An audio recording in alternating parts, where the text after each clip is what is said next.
Hi అండి, ఎలా ఉన్నారు? బాగున్నారు కదా? మేమైతే బాగున్నాం. మీరు కూడా బాగోవాలి. ఎలా ఉన్నారు? ఏంటి ఏం చేస్తున్నారు? వాయిస్ మెసేజ్ పెట్టడానికి వీలు అవ్వట్లేదండి. ఓకే, స్కూల్ డ్యూటీలు పడ్డాయి. స్కూల్కి వెళ్తున్నాము. పొద్దున్న లేసి 5:30కి అయితే మళ్ళీ సాయంత్రం 4 అయిపోయింది. ఇక్కడ కోటి దేశాలు అంటాం, కానీ కోటి దేశం వచ్చిన తర్వాత ఎలా ఉంటుందంటే పరిస్థితి నిద్ర నిప్పు లేకుండా కష్టపడితేనే రూపం అన్నట్టు ఉంటుంది, లేకపోతే లేదు. సరేనండి, ఎలా ఉన్నారు? అందరూ బాగున్నారు కదా? ఓకే అండి.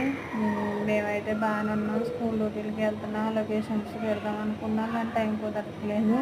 సరే అండి, వీడియో కూడా చేసి చాలా రోజులు అవుతుంది. ఓకే అండి. పాప్కార్న్స్ దూరా చేసినాను. ఆ రెండు చూసి లైక్ చేసి షేర్ చేయండి. ఎలా ఉంది మతం పనికి పాఠ్యం పనికి వెళ్ళినా. ఓకే, లైక్ చేసి షేర్ చేయండి. మీరు అందరూ బాగున్నారు కదా? అందులో మేము ఉండాలి. ఓకే, లైక్ చేసి షేర్ చేయండి. Okay, bye friends. Okay, bye.